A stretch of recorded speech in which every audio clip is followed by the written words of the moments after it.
வசனம்தான் பசியாற்றும் உணவு, உம் பிரசனம்தான் தாகம் தீர்க்கும் தண்ணீர்.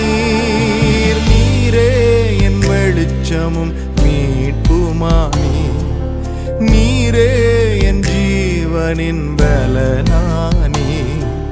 நீரே என் வெளிச்சமும் மீட்புமானி, நீரே என் ஜீவனின் பலனானி. நானும் அபிஷேக ஒலிவமரம், மாலயத்தில் நடப்பட்டவன், உம் சமூகத்தில் வாழ்கின்றவன், அன்பையே நம்புபவன்.